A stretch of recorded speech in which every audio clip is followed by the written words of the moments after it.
I am delighted to be here tonight to present the third annual SEIU Award for reporting on racial and economic justice. SEIU is thrilled to be part of this annual celebration of public service journalism, and we couldn't be more pleased that the Hillman judges have selected Sick in a Hospital Town for this year's award.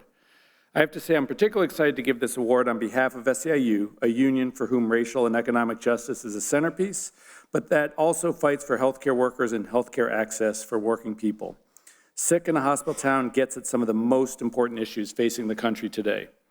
From a national level, Sick in a Hospital Town reveals the harsh truths about the healthcare system in our country, such as we have the most advanced, expensive healthcare system in the world, but some of the worst healthcare outcomes, such as the healthcare sector is swallowing up larger shares of our country's GDP, that many hospitals have huge profit margins, and we see nonprofit hospitals with highly compensated executives, all at the same time that patients struggle. And also that healthcare jobs just don't pay well enough, and the very workers taking care of others can't afford to support themselves, let alone their families, or get health insurance. Sick in a Hospital Town is a deep dive, narrative reporting that speaks to the very real national issues through the lens of Phoebe Putney Memorial Hospital in Albany, Georgia.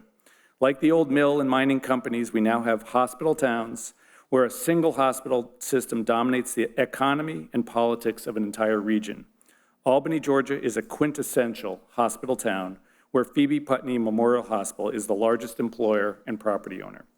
In this wonderful five-part series, Ginger Thompson, with meticulous research by Doris Burke, weaves a story about race, money, and power in a small majority Black town in Georgia whose primary employer is the hospital. What first brought Thompson to Albany was the fact that it became the fourth largest COVID-19 hotspot in the world behind Wuhan, China, and New York City. That would be an interesting story in and of itself, but the story behind the story was even more important. And the backstory they uncovered was the healthcare system had been very sick for decades before COVID even arrived. Over the last 3 decades, Albany residents had suffered some of the highest rates of chronic conditions like heart disease, kidney disease, diabetes, and obesity, and the lowest rates of life expectancy. Thompson wanted to know why Albany residents were so sick when Albany has Phoebe Putney, a self-proclaimed world-class health system. Thompson traces how Phoebe grew from a small county-run facility to become the dominant political and economic institution of Albany, and how at the same time its practices led to some of the highest health insurance premiums in the country, second only to Vail and Aspen, Colorado. Despite these high prices, nurses describe a crisis in staffing levels. They told doctors who did not take their calls, described stock rooms that had run out of supplies. Thompson's investigation is laced with stories of patient neglect and carelessness. Access to quality care shouldn't be a problem in a town dominated by a hospital, but it is. At SEIU, we're dedicated to fighting for healthcare workers, dedicated to fighting for healthcare for all, particularly those who have been left out and left behind. We're dedicated to pushing back against healthcare systems where money drives decisions instead of patient care. Sick in a Hospital Town's incredible reporting brings forward this deep social justice issues and healthcare issues afflicting Albany and our country. It will impact anyone who listens to take action. I am thrilled to congratulate Ginger Thompson and Doris Burke on their well-deserved award. Please come forward.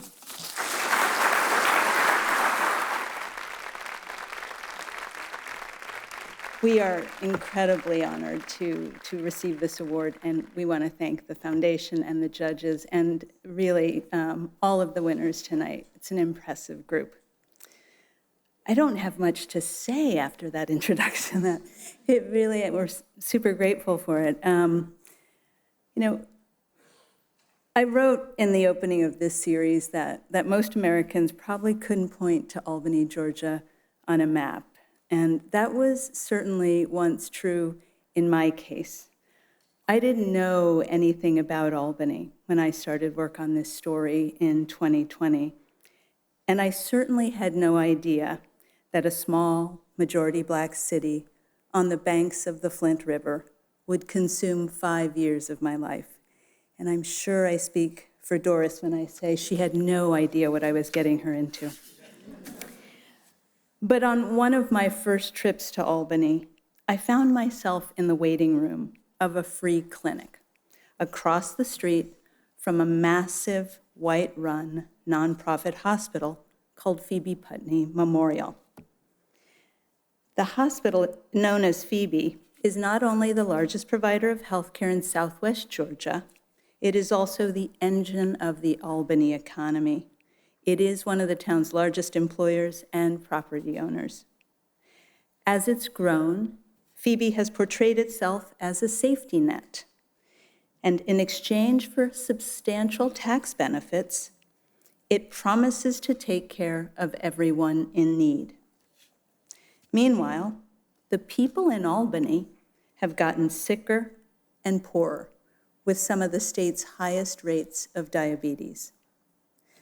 When I heard there was a free clinic across the street from the hospital, I arranged a visit because I wondered why people in Albany were so sick if they have Phoebe, and why a city with a safety net hospital needed a free clinic.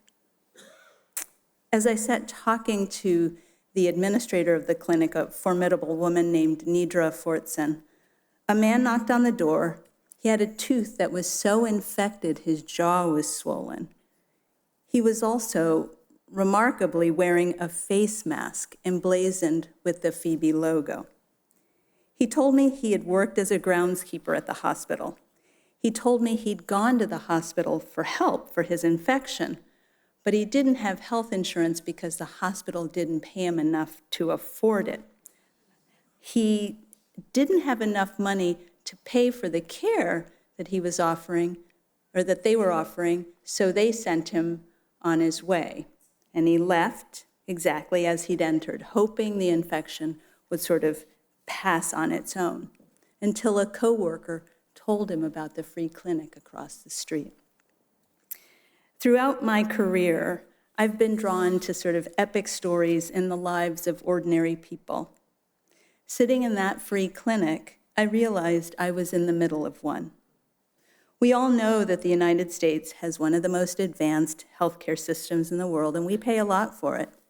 And that as rich nations, or among rich nations, our people have some of the highest rates of chronic diseases. But there are few places where it's possible to lay those realities next to one another and show how they're related. And that's what Doris and I set out to do in Albany. It was a project that took two villages, one at ProPublica and another in Southwest Georgia. There are not many newsrooms these days that would let us spend 5 years on a story like this. All along the way, instead of asking us, when is that going to be done, ProPublica asked us, what can we do to help you make this story as powerful as it should be? We are deeply grateful to our editors, Kit Rockless and Tracy Weber, who are here with us, to ProPublica's editor-in-chief, Steve Engelberg, to an extraordinary team of artists and graphics designers and video journalists who helped bring our words to life. And we're also grateful to a bunch of actors from Theater of War who produced a powerful audio version of this story. More than anything, this project would not have been possible without the help of so many people in Albany, far too many to name. This is not our story. It is their story. And they are not alone. There are many Albanys in this country.